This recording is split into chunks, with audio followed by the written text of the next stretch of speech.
Robin SP is the greatest unit of all time. Now, yes, obviously, this is a bit of glaze, and of course, I've probably said this for a couple other supports in the history of this game. However, only a couple, right? These don't come by often, where you can just instantly glance at a character and realize how valuable that they can be, right? So, with the recent version changes buffing her instead of nerfing or doing nothing, you can tell the game devs are clearly satisfied with her current performance, and if anything, they actually wanted her to do a little bit more, shown in the V4. Now, there is one thing that I think could possibly get changed. It isn't her base kit. I think her base kit is completely fine. It is her E6. Her old E6 was that it was just increasing her own Memo Sprites damage.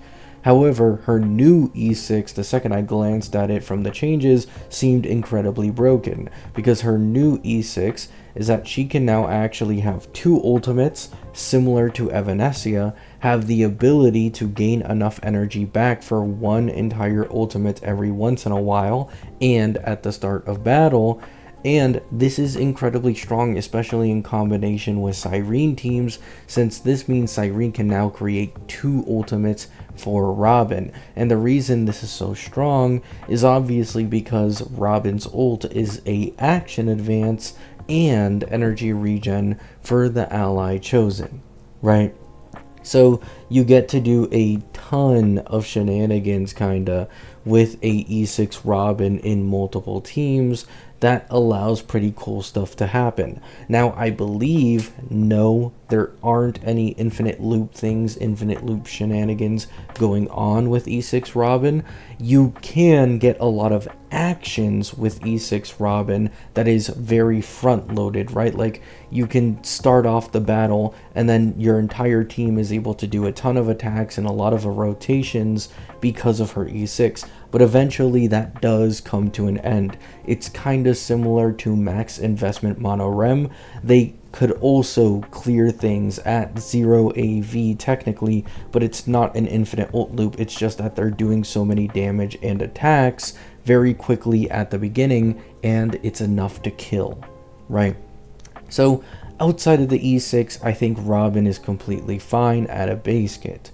Now, the main value in Robin is alongside teams where there's other defense shred ampers, of course. This has already been talked about. This is why she's able to be slightly better than Saridra in sustained comps with Anaxa. If Anaxa didn't have so much self-inherited defense shred, this wouldn't be the case. Saridra would still be better. But because Anaxa gives himself so much defense shred, and he can run the Genius set without issues, giving him another 20%, this makes it significantly easier to increase the value of Robin SP's defense shred buffing, which is what makes her slightly better than Saridra in those teams. However, it's not just Anaxa who receives an upscale from this. Robin upscales a shit ton of teams. Robin, I believe, is best in slot for Saber x Gilgamesh currently. Robin SP with Lycone is competitive with Rin for Archer currently, which, in my opinion, she is the much better pull because of her generalist value that Rin does not have. Robin SP is best in slot for Himiko.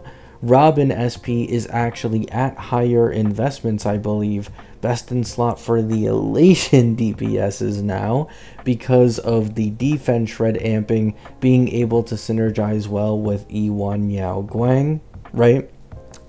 Alongside this, she is best in slot for Fua.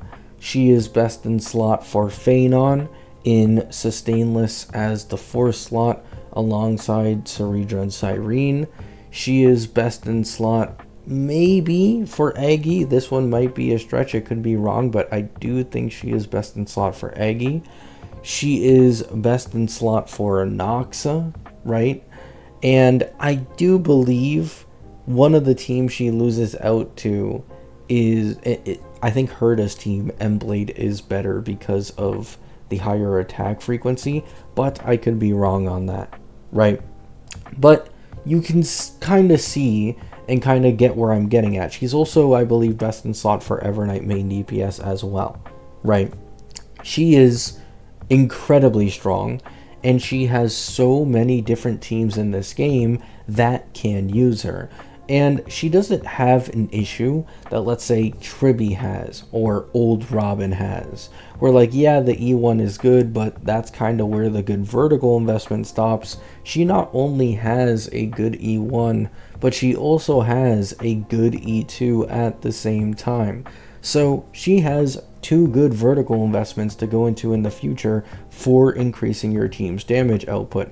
The E1 will increase her max vibe stacks from 50 to 70, which now increases the max defense shred buff from 40% to 50%, and as well increases the attack buffs and crit damage buffs that she gives based on what the ally's stats are. And keep in mind, Robin SP's attack buffs are incredibly potent. I used to underestimate them and not really consider them. All I really did was look at her vulnerability and defense shred, but when I looked into it a little more and I heard from opinions of others, in some teams, she's actually able to give like 3,000 attack to certain attack scalers, which is absurd, right? Like, for example, Ceredra usually gives a little over 1k attack to the person she's buffing, and attack percent buffing is her main buffing, right?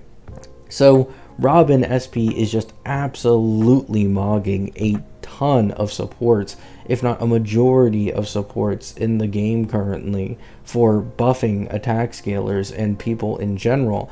And once again, with defense shred becoming a more common thing in main DPSs and supports these days, it further increases her value, because you have things like Himiko getting 32% defense shred from her leg cone. Then you add in another defense shred person here, let's say Welt or something, you throw in Robin SP, you're now at 100% defense shred. It is very, very potent. I cannot underestimate how strong it is to hit near or at 100% defense shred on a team, and it's much more common now and possible solely because of Robin SP's existence, right? So would I recommend that people pull Robin SP? Yes. It's not that she's a must pull. I'm not one of those people who likes doing the bullshit of like, oh, this is a must pull character who you can get value out of no matter what. Depending on how stacked your account is, you might not need her at all. And technically, despite how amazing her value is currently, it just wouldn't benefit you to get her at all unless it's personal interest, right? In my opinion, there's no such thing as must pulls in this game. Robin SP will be power crept by stronger supports when we go into version 5, just like Tribby and Cypher have, and just like in version 2, Robin and Sparkle were, right? If it weren't for Sparkle's current Nova Flare, people would still be slandering her for being quite underwhelming for years and years. So don't, kid yourself. The same thing is going to happen to Emblade and Robin SP when we get to version 5. But we're talking like a year from now, right? It is pretty far away. And if you just want to get this like generalist support that you can slot in a ton of teams, and she's probably best in slot for half of them, and there is value in investing into her further, not just in her E1 but also her E2, if that's something that you care about. She is the character, in my opinion, to invest in currently. I know I said this earlier about Emblade, right? I believe I made videos calling Emblade like the perfect kit or the perfect character, but Robin SP is, in my opinion, just a notch above Emblade because she is more generally usable, and on top of this, Action Advance is a more universally good thing to have, unlike Emblade's attack spam, right? Now, obviously, Emblade has his niches where he will beat Robin in. However, I do think if you were to get every team in the game and compare the two, it's likely that Robin SP beats Emblade a majority of the time across different teams, right? So I'd highly recommend that you consider getting Robin SP. Incredibly high value, but she's not a must pull. You can skip her if you feel that there isn't enough benefit for you. However, I'd probably assume about 80% of the people watching this video would be able to get value out of a Robin SP being on their account, even if she isn't best in slot for a team. Just her being an incredible fill option until you're able to get a finalized team alone has such good value, because you really can use her as a fill option on almost every team in the game. Let me know what you guys think down in the comments. Hope you have a great day. Hope you have a great night. Peace out.